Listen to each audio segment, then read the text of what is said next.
This is Stephen Lane, founder of the Prop Store. Welcome back to the movies.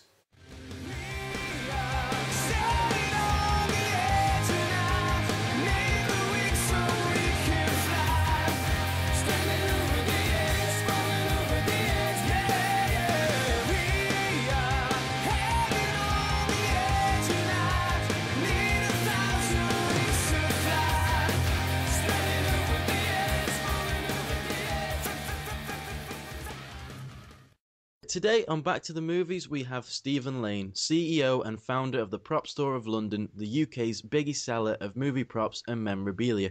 Welcome to the show, Stephen, and how are you today? I'm very good. Thanks very much for inviting me on board. Great chatting with you. No problem. It's great to have you on the show. Now, the Prop Store has been running strong now for around 14 years. How did it all start, and what motivated you to start a company selling movie memorabilia? I've just always been a collector, and I used to collect the movie-related toys when I was a kid, and that moved on to an opportunity to buy an original film prop as I sort of grew a little bit older and used to go to the toy fairs and memorabilia shows and things like that. And it was just the excitement that I have of finding these original film props just floating around at random places that inspired me to research further and dig a little bit deeper and just see whether I could unearth where some of these other lost treasures might be buried, really. Yeah. And it's just a hobby that I got very passionate about, and it went out of control. And here we are 14 years later with a facility in London, a busy facility here in London, and a sort of mirror of what we do here in the UK over in LA as well. Fantastic. By now, you must have a lot of contacts within the movie industry to obtain these props, costume designers, production departments, things like that. How hard was it to get these guys on board when you first started out? Yeah, that was certainly a sort of a battle is the wrong word, but a challenge, I suppose. Yeah. I think that what I came up against very early on was that there was no sort of established protocol, if you like, for this material being brought to the commercial marketplace. And so, back in the day, without trying to sound too old, people used to take this material home as mementos. They were gifted it. They were end of production crew sales. There was no real values attributed to it. And so when I started knocking on doors and phoning people and sort of reaching out, it was like, oh, really? There's an interest in this stuff? And, oh, well, I've just thrown all this stuff away. Or, yeah, I've got this stuff and maybe I'll be able to dig it out for you at some point. And in some instances, it took years and years and years to persuade people to crack open that 20-foot container that had sitting in storage for X number of years, or visit their old storage facility that they've been piling stuff up in since they started working in the film industry, the samples and the examples of the work that they created so they could use it for show and tells for future productions. And so I suppose I was lucky because I live very local to Elstree Studios and Pinewood Studios and Shepperton Studios, and a lot of people who work within the film industry also work within other fields of life. So they, a chippy, a carpenter who works on a film set for 6 months might then go on and do other things at alternative times. So might work on a building site or might work in other walks of life. And I could meet people like that who was like, oh, yeah, I did this on the Batman film, and when we smashed up the set, I kept these couple of mementos. Yeah. So I think I sort of had an in so much as I'd already started talking to people within the industry and also meeting them at these toy fairs and memorabilia shows and things like that as well, when that aspect of what they did wasn't of interest to me. And it developed from there. And of course, access to these guys was far more limited at that time, and it was much harder to find people when I first started collecting than it is today. We have these great resources online now, which enables you to look up a full unit list at the drop of a hat and sort of identify who did what and where they were. And it's not necessarily that they're going to want to take a call from us or want to accept an email from us, or, a lot of these people I think find now they get bombarded by people asking them if they've got stuff or kept mementos from when they worked on a film, or if they could introduce them to the producer who might handle the disposal of the assets into the production.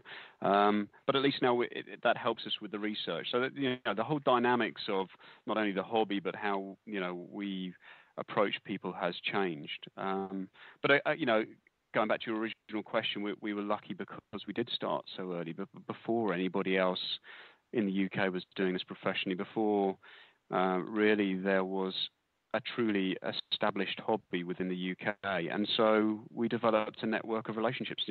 One of the first things I did was when I first started the company, and it was just myself and one other guy, was that I traveled to LA. I jumped on a plane and I wanted to introduce myself to distributors, 20th Century Fox, Universal Studios, Warner Brothers, and say, this is what I want to do. This is what I'm trying to do. How do we do this with your assets? How do we make the logistics of this work? And I was very, very open with what it was that I was trying to achieve. And I think prior to that, it was just like a subculture, really, just something that went on almost underground, and people would trade bits and pieces with each other backwards and forwards, and you'd get your annual Christie's sale or Bonham sale or whatever it might be. But other than that, there was no real access for collectors, either. And so, everything has changed dramatically. So I rambled on a little bit there. I digressed a little bit, but hopefully that sort of answered your question. No problem. I'm very jealous of you going to LA. I've always wanted to go to Los Angeles purely just because of the films and just the actual history and just everything about it really just appeals. Oh, it's a great place. It's a crazy place, but it's a great place to go to. And I love going out there. I love what we've managed to build and establish out there as well, with Brandon heading it up. He's doing a magnificent job out there. We've got a very strong team there, and it's. But I do like coming back to the UK as well. I like going out there for a little while and sort of nurturing it and getting involved with some of the key meetings that we have. But I have a great bunch of guys here in the UK as well, and girls. A great team here. This is where it all started, and I love coming back to the UK as well. Fantastic. For those out there who maybe have just started collecting themselves or are keen on owning items of movie memorabilia, what advice would you give them on how to start up their own collection? Well, I can only base this. I get asked this question a lot, and I can only really base my response on my experiences and what I believe. And I believe that you should always be trying to look to buy something that you're very, very passionate about. Whatever your favorite films are, then go looking for something that really resonates with you, for the reason that you want to own it, you want to have it on your wall, and you want to enjoy it, and really nothing other than that. I think with that in mind, research is key. It's very easy to go onto eBay and look at some of the random statements that are made by some of the eBay sellers who don't really have a track record and don't have sort of any legitimate guarantees of authenticity, and sort of get absorbed into, oh wow, I can really buy the Maltese Falcon for $159. I'll take it. I found a bargain. So the research is absolutely key as well. Talk to people, get involved with the community, get involved with the hobby.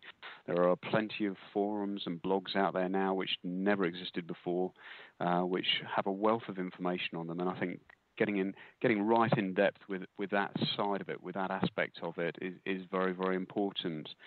I think in the latter years now, a lot more people have been focused upon the investment potential with props and costumes, and there's absolutely no doubt that we've seen huge growth within the marketplace, and in my belief, we still have a lot further to go until we're at the similar sort of levels or comparable levels to even just rock and pop memorabilia, even if you don't look at sort of fine art in general. But that's a dangerous game. It's like any commodity. Things will have peaks and troughs, both in popularity and demand, and that will impact the value of material as well. And so, if you buy with your heart and buy something that you love owning, in the same way that you might buy a picture from a gallery and not consider initially, what you're going to see as a return for it, then I think that's a great way to do it. Just look at that, and as you learn about the hobby and as you become more involved with the community, then you start to get an understanding of the things that are going to appeal to other collectors subsequently, and therefore have appeal to other collectors, and therefore have value to other collectors. And we've seen a vast number of people who have bought from us over the years and still buy from us today very regularly, who do trade as a sort of a part-time hobby come job, if you like, or income earning activity, who just roll material around within the community and manage to make money from it as well. But that's very much aside from where I think any hobbyist should start, really. Discovery, really. You've probably been asked this question millions upon millions of times, but just in case my viewers haven't seen prior interviews that you've done on other shows, what is your favourite movie prop of all time? Well, as you know, I'm a Star Wars fan, and so it's going to be from the Star Wars world, really. And again, it's so difficult for me to pin that down to one individual item. But I have some model miniatures from the original trilogy of films, and those certainly do a lot for me. I love that material, both because it's just so rare, but also the craftsmanship that's gone into them. It's just phenomenal to see what was built during that period. That today, unfortunately, in most instances, we're going to see created with using computer graphics, and scarily, brilliantly created with computer graphics. If you've seen Prometheus yet, yes, which I've seen 3 times now, it's fantastic.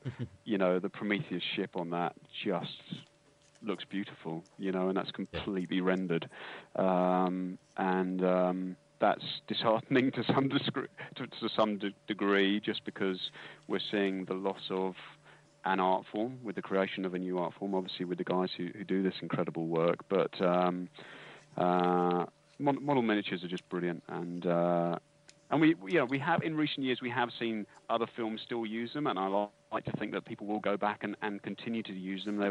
They looked superb. Bill Pearson built some amazing miniatures on Moon, the Sam Rockwell film a few years ago, and people like Guillermo del Toro and Peter Jackson, still champion the cause of building stuff physically, because it does look so good and it does work so well and it doesn't cost so much. And it's just a question of whether producers and other directors agree with that and have the experience of using those forms for production, really. Yeah, I remember watching the Star Wars Blu-ray box set not long ago, and the special features of how they built the Death Star, like the huge model that they built, how intricate it was and how much detail went into making it. I think I'm always going to prefer the original rather than CGI. Yeah, and I think that the community has started to become more divided because the work is getting so good now. But I think, certainly from where we hail from, we want to see stuff built physically. keep building it. With movie displays in cinemas and museums, both here in the UK and in America, on top of the constant success of the website, what are the plans for the future? Where do you see the prop store in years to come? Well, I think we're just looking at a continual development of who we are and what we're doing. Interaction with the hobby, with people within the hobby and collectors is key to us. We spend a lot of time focusing on developing our Facebook page to allow people to become closer to what it is that we do and have very direct and immediate feedback with us. But I think it's a continual movement of raising awareness, making more people aware that this hobby exists, that these artifacts should be preserved and should be cherished.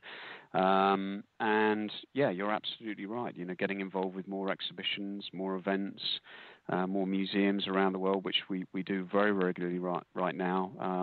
And we're just getting geared up, literally packing up the flight cases at the moment today for the material that we're sending out to San Diego for Comic-Con, which is only a few weeks away now, scarily enough.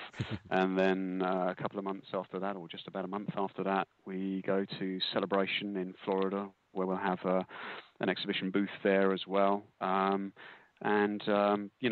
That's really at the forefront of where we're at and where we want to be. The website we have now works really well. We're constantly upgrading that and developing it and trying to make it more efficient for browsers and buyers alike, and just really staying very busy within the community.